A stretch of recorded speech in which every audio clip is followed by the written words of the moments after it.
So this is very exciting to do this. If you don't know me, I'm Erica Wides. I'm a very steady member of Chelsea Piers Brooklyn. I'm there pretty much every day, so we might have seen each other if we don't know each other. Hopefully when this is all over and we're all back at the gym, anybody from here who I don't know, I will now know, and we can all be workout buddies again.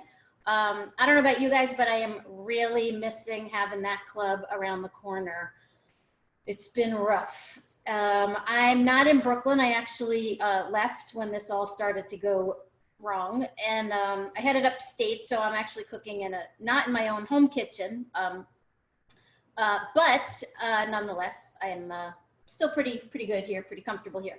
So I've actually been live streaming 3 times a week from my own YouTube channel. So if you like what you see on this tonight, you can also check that out. So it's called Funny People Making Food on YouTube, and I have a web series. But, oh, I'm getting a thumbs up. Yeah, you like it? Good. Oh, I have a fan. Oh, thanks. Oh, that's great. So 3 times a week, 3 o'clock in the afternoon, Monday, Wednesday, Friday, I'm live streaming.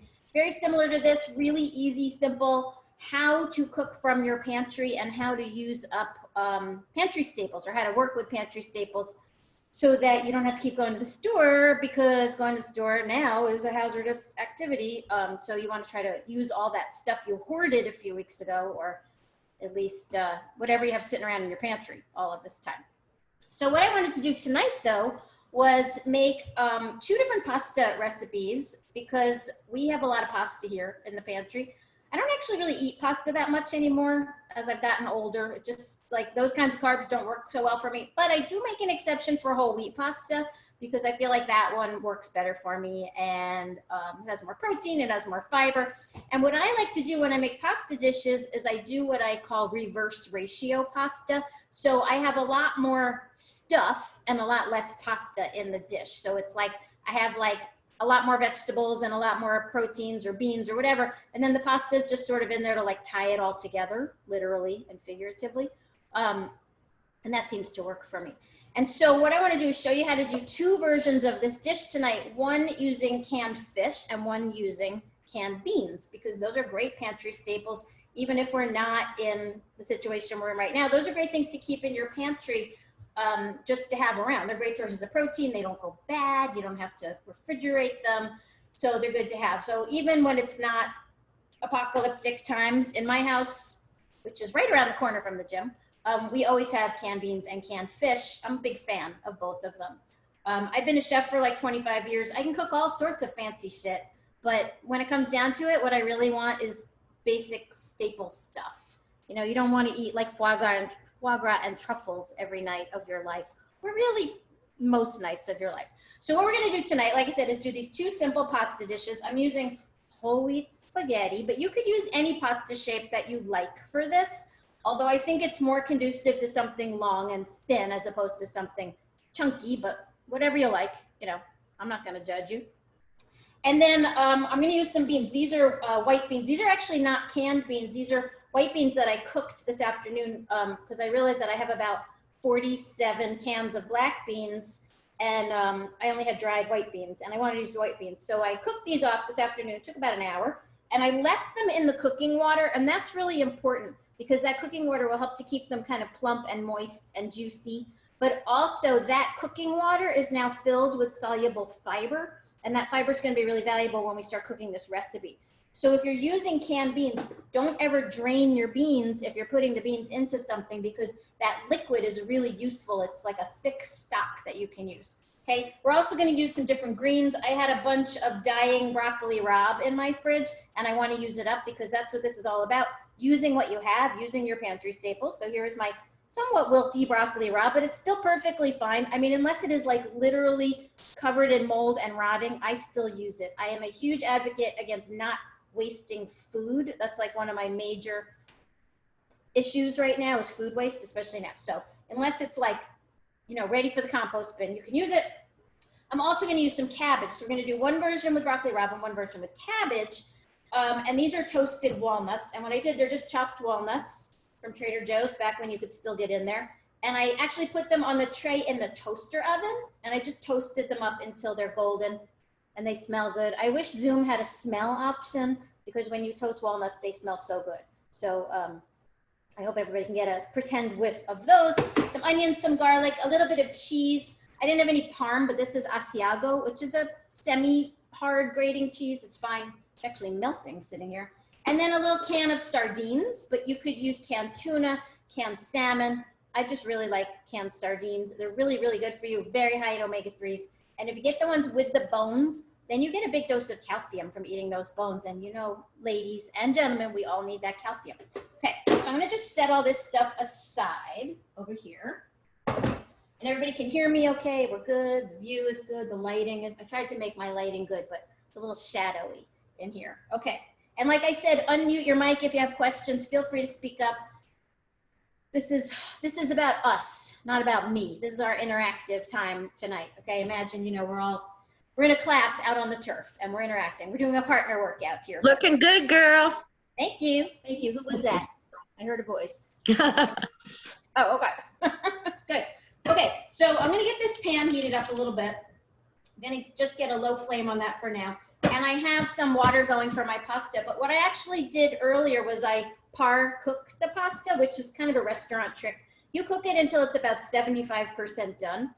And then when you're ready to use it in a dish, you just drop it into your boiling water and pull it out. So that finishes up the cooking. It gets it wet again. It gets this sticky starch on here a little bit loosened up, and that'll help to thicken up our sauce. So later we'll use that. I did that also because I didn't think we all wanted to sit here for 7 minutes just hanging out waiting for pasta to cook. But you know, we can if you want.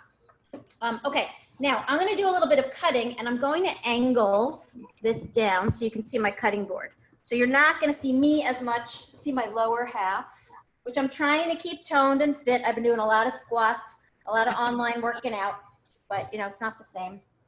And I'm gonna show you guys a couple of little basic knife skills things, because that's really the foundation of cooking, is knowing how to use your knife. If you can't cut, you're not gonna wanna cook, right? It's like having good form. It's like if you do that squat with your knees way out over your toes, you're gonna mess up your knees. So it's the same idea. So this is a chef's knife. This is actually a Japanese style chef's knife because it's what I had up here. But when you hold your knife, you want to grip it like this between your thumb and your index finger, and then wrap these 3 fingers around the handle like that. So a lot of people, when they hold a knife, oops, that's boiling too hard, they do this. This is wrong. This is bad technique and bad form. What this does is it puts a lot of strain on these tendons in your hand, and it can eventually over time cause issues. If you grip like this, you get much more control. It's much easier on your hand, and it gives you much more precision and power and control, right? And this is New York. That's what we all want, power and control. That's why we live here. Thank you for keeping your mic on and laughing so I can hear I'm sorry. That's okay. I like it. And guys, feel free to unmute. I think, you know, we're probably okay. So what I'm going to do is I have a couple cloves of garlic here, and if you can see close up, see how the garlic has this little indented hollow end, and then it's got this more pointy end? When you're peeling garlic, if you cut off that little indented hollow bit there, that's sort of like unlocking the front door. That's like putting the key in the door. And then I'm going to lay it on my board once I cut that off, and I'm going to give it just a little tap, and that makes my garlic peel fall off all in one piece, just like that. So it's pretty cool. If you just cut that little end off, it's like basically everything just opens up in front of you from there. I have my cutting board set up over these 2 burners because these 2 burners don't actually work on this stove. I'm working with only 2 functioning burners, which is pretty fun as a chef. But you know, you work with what you have in times of crisis. So those have been peeled. I'm going to lower down again. And now I want to chop them up. And what I'm going to do is just cut into slightly smaller pieces. And then I'm going to lay my knife on top of this and just slam it. And that crushes my garlic like that. And then I'm just going to get in there and mince it up. Okay, and I'm not going to go too small, just kind of a rough chop like that. Okay, now I have a pan here, and is it on? Yes, it's on. Probably on too high. I have my cast iron pan going here, and it's pretty nice, well-seasoned cast iron pan. You can use any kind of saute pan, doesn't have to be cast iron, but what I would not recommend using is nonstick for a lot of reasons, but the primary reason I don't like to use nonstick is because nonstick pans are coated in toxic chemicals, and you do not want those near you. You don't want them in the food. You don't want to be breathing in the fumes. And when you wash nonstick pans, those chemicals actually go down the drain and they get into the water system. And then they get into the fish. And then you eat the fish and they get back into you. And those are really bad. They're PFOAs and they're endocrine disruptors. They're really bad. So whenever possible, don't use nonstick. I'm a big fan of cast iron. I'm holding this up in the air to cool it down because I got it too hot. Okay, so I'm gonna put that on the burner and I'm gonna add some olive oil, a decent amount, a couple tablespoons, and I'm gonna throw in the garlic. Now what I'm gonna do is start sort of the base for both of these dishes and then separate it out. So I'm starting with the garlic. We're gonna do garlic and onions, and then we're gonna go from there. So here's an onion, okay? And really like major component of all cooking, onions. So if you know how to cut them properly, you're like miles ahead of the game. So I'm gonna tilt down again here so you can see.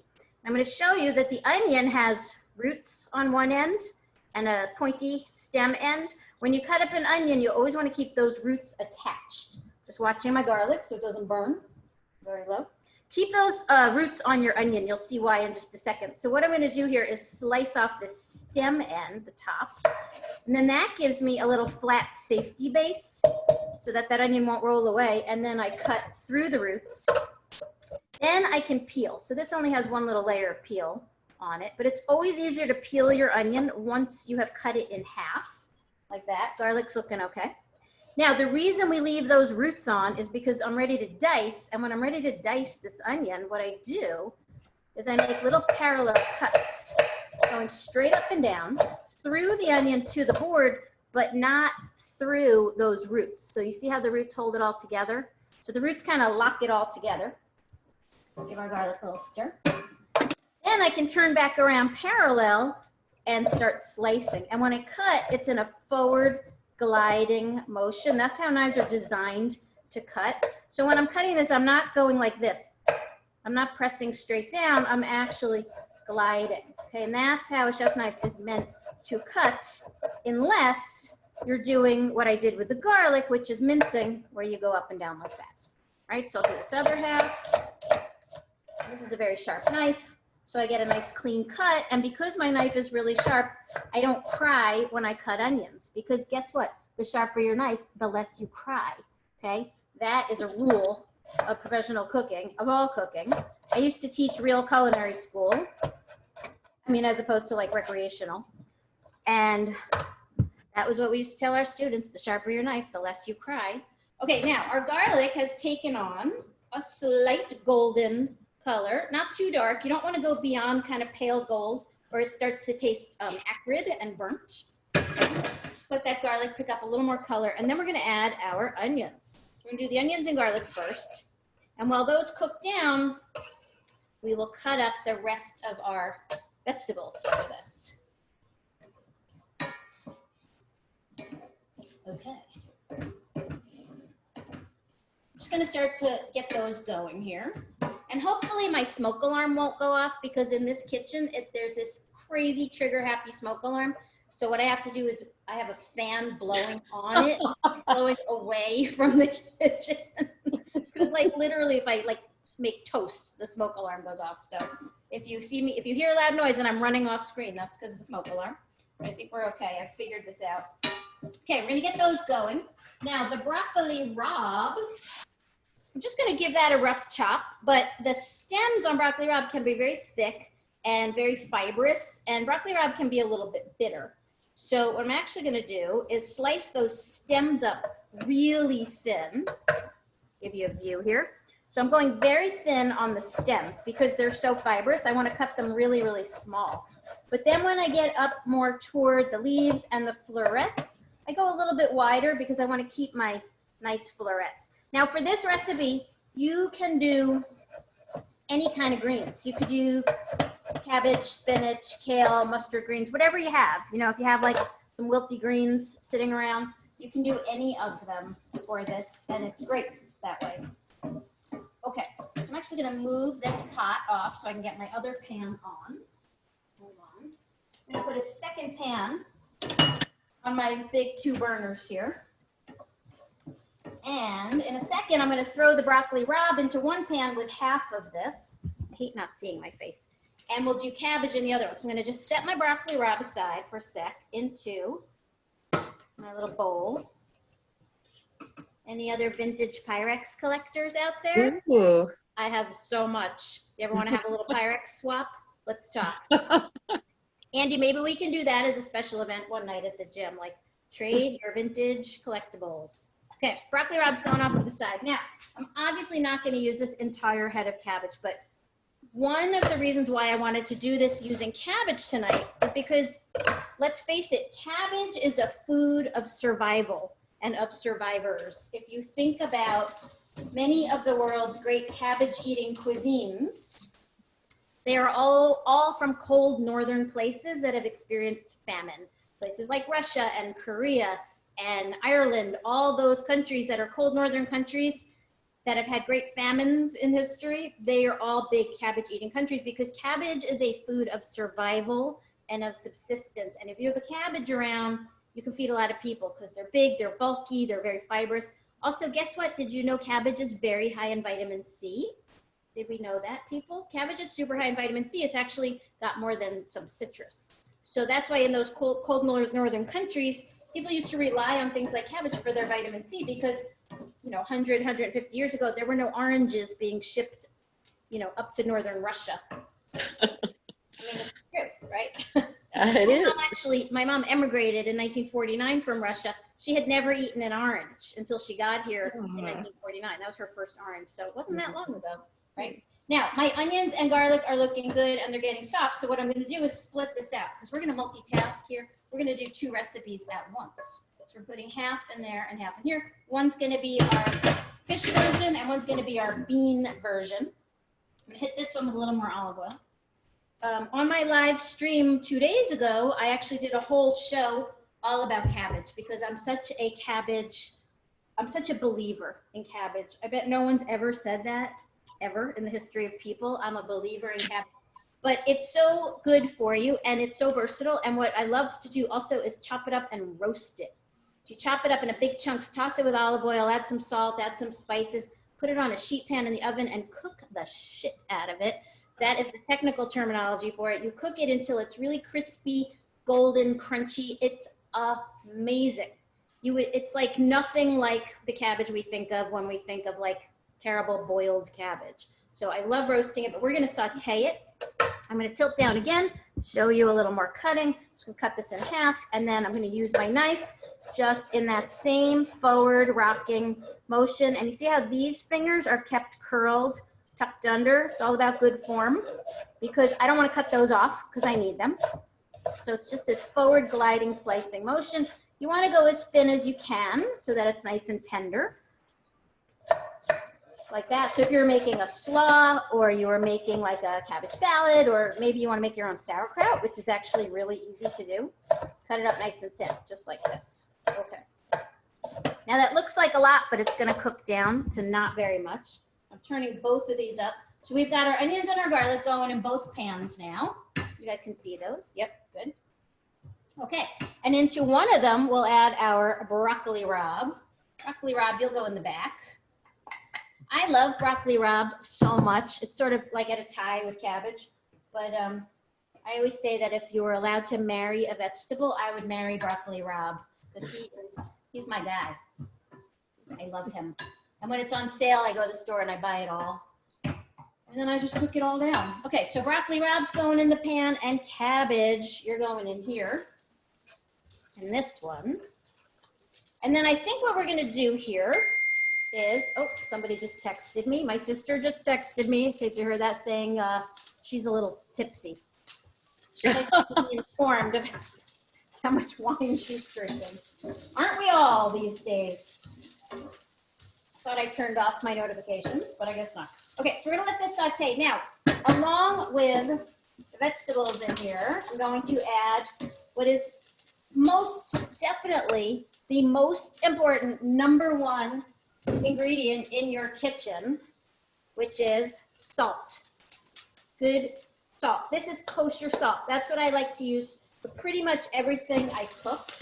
Now, kosher salt simply is a coarser grain salt, like Diamond Crystal, Morton's. Chefs love kosher salt because it's got a coarse enough grain that we can kind of get a good grip on it and control it. It's not too powdery, but also it's less iodized than table salt, so it tastes better.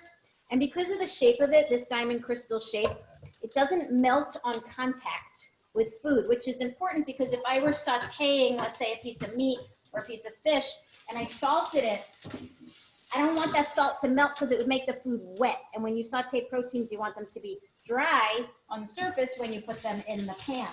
Okay, so that's another class, but that's a good takeaway if you remember. If you're not already drunk like my sister, that before you cook proteins, make sure they're dry. Pat your proteins dry always before you season them and put them in the pan. Okay, maybe we'll do that for the next session. Now we're getting some nice wilting here, but we're going to season aggressively. Don't fear salt, okay? Salt makes food taste like food. Without salt, food tastes like air. And don't fear using salt if you're cooking at home and you're cooking just good quality, real whole ingredients. The salt that you should fear is the salt in all the processed, packaged, fast food, canned soups, all of that. You shouldn't be eating that stuff anyway. But that's where you're gonna get the like 2,000 milligrams of sodium in a single serving. Whereas if you're just cooking whole, fresh, real food and you're salting it to taste, you'll never use so much salt that it's gonna be harmful, okay? Believe me on this. And because salt makes food taste good, if you're cooking good things like this, you're gonna wanna eat them, right? A lot of us, like me, I grew up on like terrible boiled vegetables with like no salt, no fat, no nothing. And I didn't wanna eat them because they were so bad. Okay, and here's another thing with vegetables is that you need to eat vegetables with some fat in order to absorb a lot of the nutrition from them. So if you don't eat your vegetables with some kind of fat, like olive oil or butter, you're not getting all of the value out of them. So there, fat phobic 90s, 80s, and 90s. Thank God those days are over. Okay, so those are looking pretty good. Now, I really want to let this cabbage cook down a little bit more and get sort of caramelized. I'm going to move the computer just so you guys can see. So if you get motion sickness, I'm just giving you a little warning here, okay, that I am moving this over. But I want you to just see how these look. See how the cabbage is starting to brown a bit? That's really what we're looking for. Okay, we're going back. Whoop, there we go. We're looking for that because, believe it or not, cabbage actually has a decent amount of sugar in it. Not in a bad way, you know, not like eating like a bunch of marshmallow peeps. Which have their place, but not here. But cabbage is pretty high in sugars, and if you let your cabbage cook like this, it's going to caramelize and get really sweet and delicious. That's what happens when you roast it in the oven. When you do what I call cook the shit out of it, that's what happens. And it gets really sweet, and it just changes a lot. And the broccoli rabe, I want to really cook out a decent amount here because broccoli rabe can be very bitter, and this is going to help to take out some of the bitterness. Now, what you can also do with your broccoli rabe in advance is you can do what's called blanching it. So if you have your pasta water already going, you can take your broccoli rabe and just drop it in that boiling water, and blanching will soften it up and tenderize it a bit, but more importantly, it will pull some of the bitterness out of it. It leaches it, especially, of course, you're going to salt your pasta water aggressively, and then the salt will help to pull that bitterness out of your broccoli rabe. So if you don't love broccoli rabe because of the bitterness, you can do that instead. Blanch it first, take it out, run it under cold water. That's called shocking it. And then squeeze all that water out, and then you can chop it up and throw it in here. I just went from the raw state because this one was actually pretty tender, mild broccoli rabe, but they can be pretty tough. If you're gonna do this with kale, you can just slice your kale up nice and thin like I did with the cabbage, throw it right in there. If you're gonna use something like spinach, that's gonna wilt really quickly, so you don't have to cook it as much as this. I really like doing this kind of dish with something heartier than spinach, you know, like a kale or a broccoli rabe. You could even use things like mustard greens, turnip greens, whatever you have. Let's say you bought it yourself a bunch of beets and the beets had leaves on top. Use those leaves, people. Don't throw that stuff out. That's all food. It's all really valuable. And why would you throw that away? You want to be a good person, right? And that makes you a good person if you do that. No. No, just kidding. Just you don't want to be a good person. Yeah. The only person with your mic on, Yeah. by the way, so I love it. Because I hear this laugh, and it validates me. Anybody else wants to turn on their mic, feel free to laugh. Yeah. Okay, so those are looking really good. We're getting very cooked down there. Now, what we're gonna do, how am I gonna do this? Because I only have these 2 burners. So now I'm gonna take these beans. So these are those beans that, like I said, I cooked earlier. And they've got some of the bean cooking liquid, which is like a little bit viscous. And I'm gonna throw some of my beans in there with some of that bean cooking water, because that ultimately is gonna become the sauce for my pasta, is that bean cooking liquid. So like I was saying before, if you use canned beans for things like soups or stews or chili or whatever, don't pour out that liquid, because that liquid has this viscosity, this like thickness to it, and that is going to help you when you cook to add nice thick liquid to whatever you're making. So if you're making a soup or a stew or a pasta sauce or whatever, that liquid is really going to help to thicken it up. Hold on, I'm just trying to remember which burner's which here. Remember, this is not my home. Yeah, there we go. So don't throw it out. But also, that liquid actually is very nutritious, because when those beans are cooked, they're actually cooked in the can. Did you know that? They just put the dry beans right in the can. They add liquid, they seal it up, and then they cook it under vacuum pressure, sort of like an Instant Pot. So when those beans are cooking, what happens is some of the fiber comes out, the soluble fiber comes out of the bean, and it dissolves into the liquid, and that's what makes it thick and viscous. It's the same thing when you cook beans in a pot, like I did. It's not going to be as thick because you're not getting all that vacuum pressure. Now, soluble fiber is the good kind of fiber that helps to kind of like strip cholesterol out of your blood. Soluble fiber is really good for you. It's good for your heart, good for your cholesterol levels, as opposed to insoluble fiber, which is like bran and, like cellulose, like cabbage and celery and stuff like that. That's the fiber that helps keep all the plumbing working, everything flowing. Okay, so you need both soluble and insoluble. And with beans, you get both. With oatmeal, you get both. Like when you cook oatmeal and you have like the flake of oat and then you have the goo around it, that's your soluble and your insoluble fiber. Okay, little nutrition lesson for you tonight. You're welcome. Okay, so we added the beans to that one, and I'm letting that cook down, and that liquid is actually starting to thicken up. Now into the cabbage version, I'm going to put in my canned sardines. I am a huge fan of the canned fish. I think I mentioned that earlier. I love sardines. I love canned salmon, because I try to only eat wild caught salmon. I try to avoid farmed salmon. Farmed salmon's not really like such a good thing for you to eat. Erica, I agree. The Wild Planet salmon, sardines, so sorry. Oh yeah. Outrageously amazing. That's what these are. Yeah, I saw that. Oh, we got them at Costco. Amazing. Right there in Brooklyn.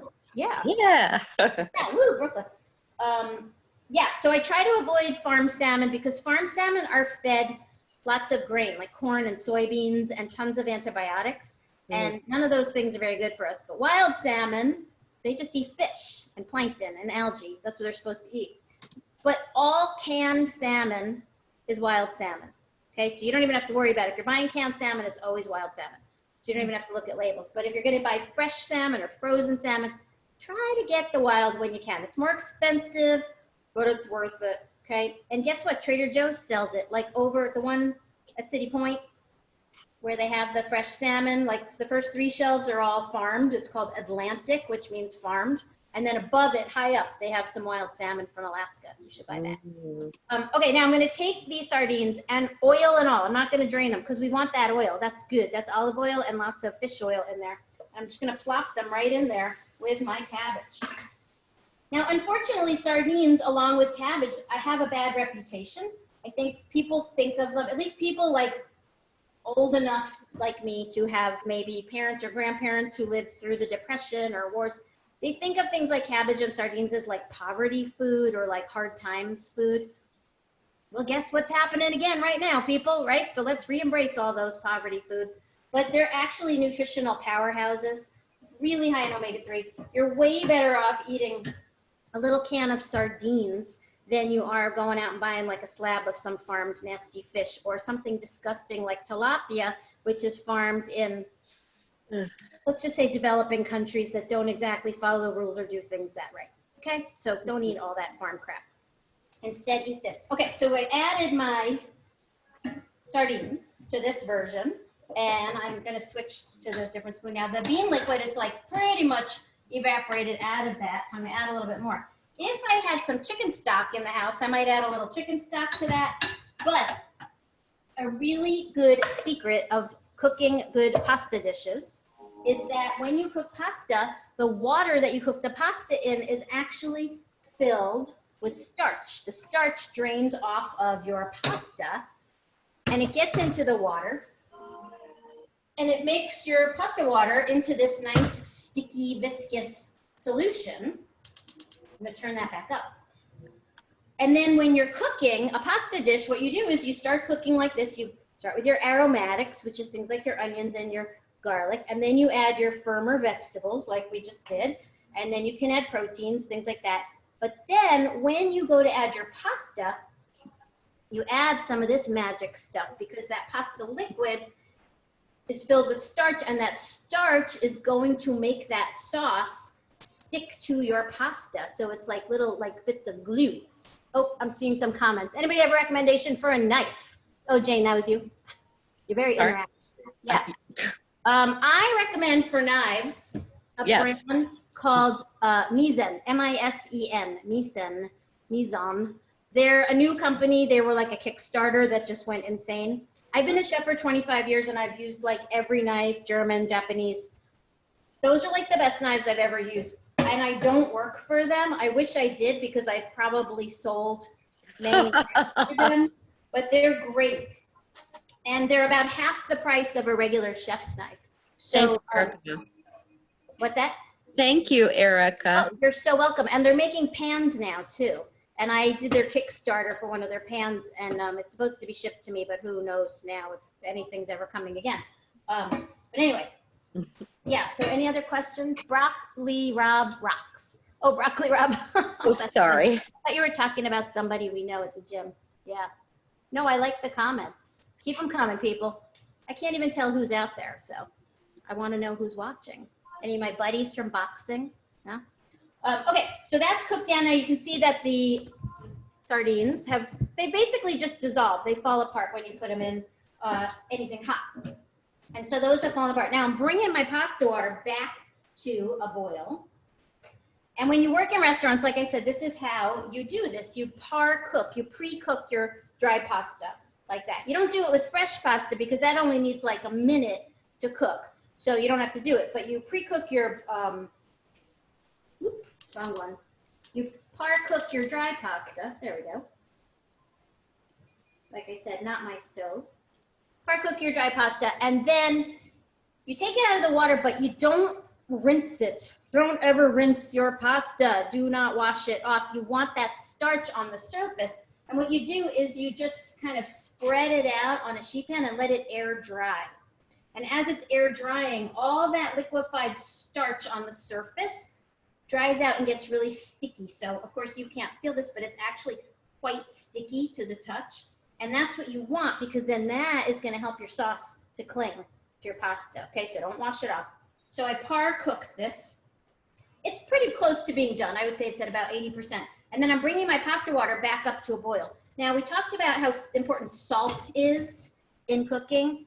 Salt in pasta water, number one, super important thing. You want that pasta water to taste salty. Now some chefs say, why can't I remember which burner is which here? I'm getting old. You get a good view of the top of my head here. Some chefs like to say that your pasta water should be as salty as the ocean. I do not agree. I think that's a little insane. You know who used to say that? Mario Batali, and look where he is now, right? Locked up for a long time. I heard that. That's funny. Yeah, she's funny. You should come out. She's hilarious. Anyway, he used to say it should be like the ocean. That's a little extreme. I say it should be like brackish water, brackish, like where salt water meets fresh water. So like if you tasted the water down at Battery Park, right, where the ocean meets the Hudson River, but don't do that because you will get very sick. But brackish water, pretty salty. So I'm gonna open that back up, and we're gonna take that par-cooked pasta now and drop it into our water and just reheat it.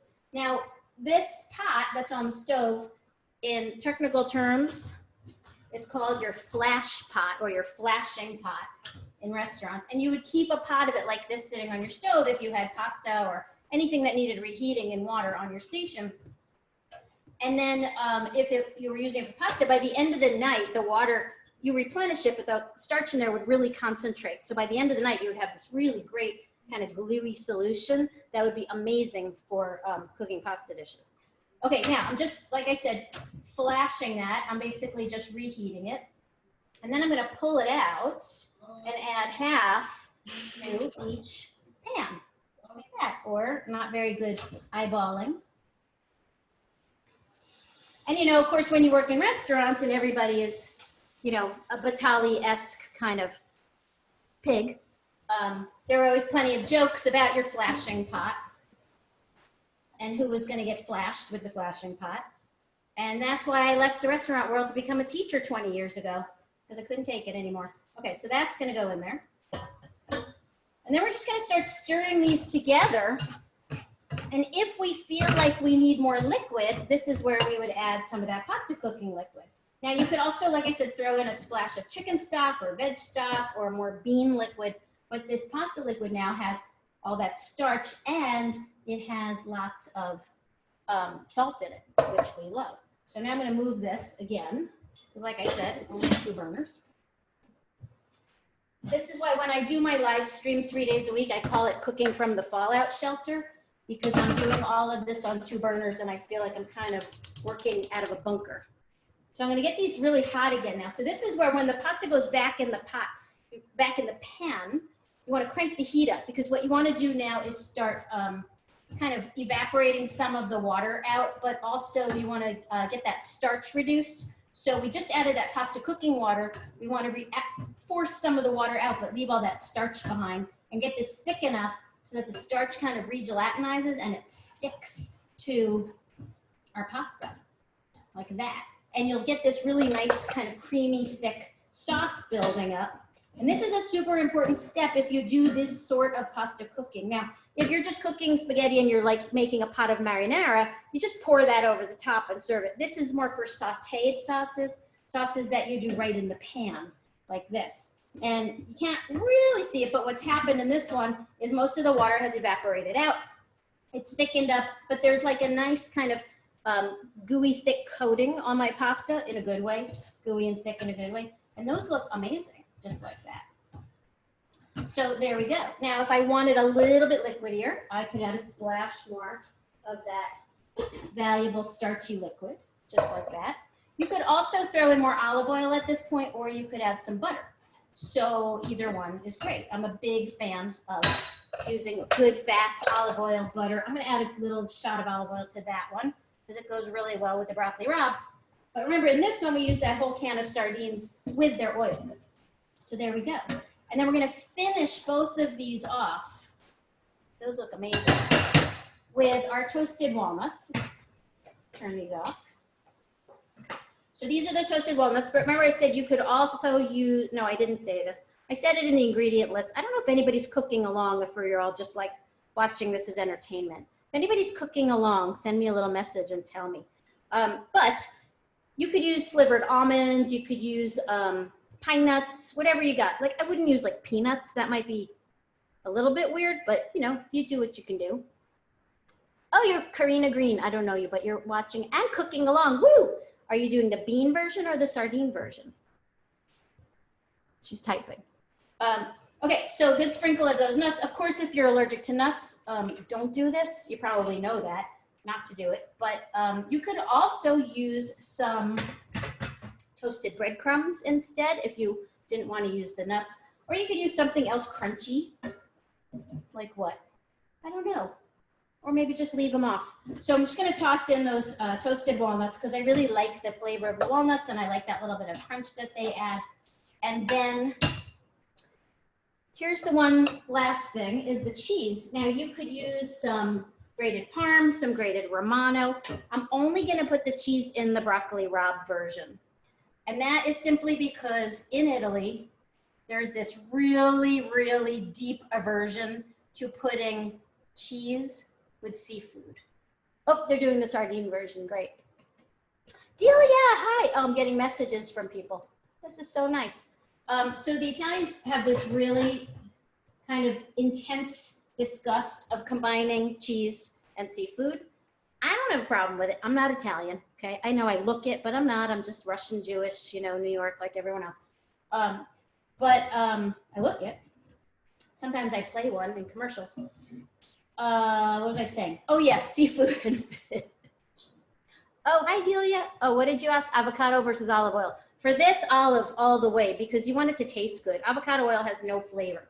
This is all about eating and tasting that olive oil. Avocado oil is fine for like sauteing, high heat searing, but here you want to use that olive oil. So anyway, that's why I only added the cheese to the broccoli Rabe version.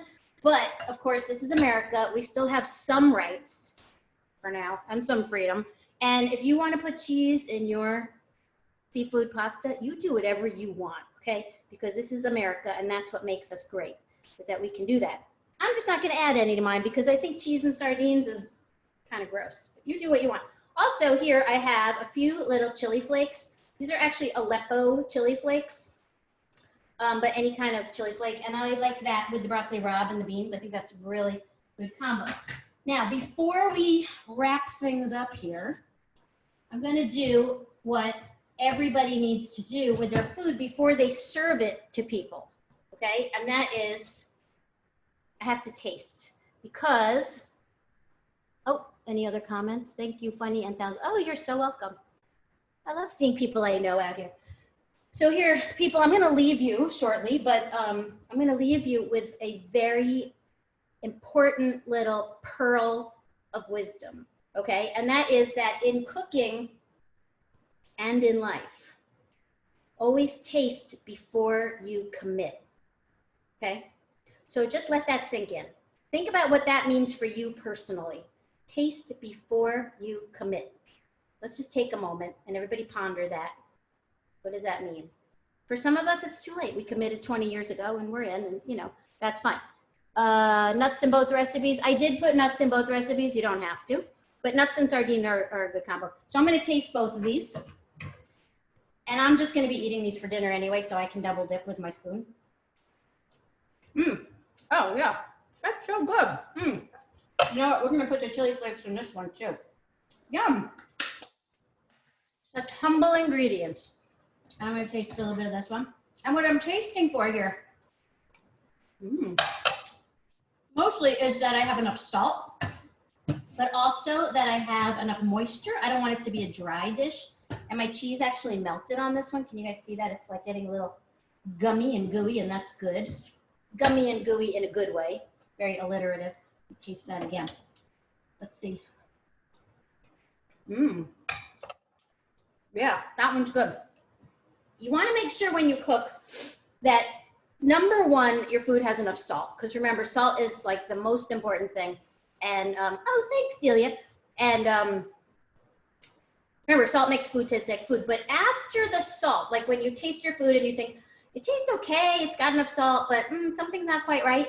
The second thing you want to check is the acidity. Check the acid level of that food. Now, neither of these have anything particularly acidic in them. They still taste pretty good, but what I might do is just a few little drops of lemon juice, or maybe like a little white wine vinegar, or even, oh, you know what? Hold on, I totally forgot. Completely forgot to mention that we were gonna put wine in this. That's why I'm not tasting the acidity. So we're gonna back up, and before I added the pasta to the pans with the vegetables, I would add a little splash of white wine to each one. Now, if you don't wanna cook with alcohol, just leave it out, add a few drops of lemon juice or a few drops of vinegar. I am gonna just add a drop here, but I don't wanna taste like raw wine in my food. That's why I was missing that acid. See, even chefs have to back up and correct. So anyway, you taste your food, you want to taste for salt, you want to taste for acid. And then after that, If it still doesn't taste great, add butter, because butter makes everything good. And you want to add salt, fat, and acid. And then, have you all watched that Netflix series? You know where I'm going with this? Does anybody know the fourth one? That would be heat. But not heat like in chilies, like heat like as in cooking. See? That's good. That little bit of wine brought the whole thing to life. And always balance your salt and your acid. Those are your two really important things. So if you taste something, tastes a little salty, add a little acid. If it's too acidic, add a little salt, because they actually balance each other out. Salt also tones down bitterness. So when you're cooking with green vegetables like this, it's really important that you put salt in there because it balances out bitterness. That's why if you're a fan of salt with chocolate, which is such a great combination, like chocolate covered pretzels or just like salty chocolate chip cookies, part of the reason why those are just so good is because the salt is toning down the bitterness in the chocolate and allowing all these sort of floral and nutty compounds in your chocolate that you wouldn't otherwise really taste without salt there. So that's the magic. That's why you put salt in your chocolate. Okay, so these are delicious, and I was gonna put them on plates, but I don't have any room for that. So I'm gonna just leave them in the pan. Everybody can grab a fork and, oh no, you can't, sorry, because this is the new normal and we're, you know, never all gonna be in the same room again together. But at this point, feel free to unmute and ask away if you have questions. If anybody has questions, we have a couple minutes left. I'm here for you. Also, I just want to mention again that I have a web series on YouTube called Funny People Making Food. And all my episodes are there on my channel, youtube.com/funnypeoplemaking food. And I'm also live streaming 3 afternoons a week, Monday, Wednesday, and Friday at 3 o'clock. Very similar to this kind of stuff. One day I did cabbage, I did eggs, I made chocolate pudding. You know, just really simple things that you can make out of your staples from home. So you should join me.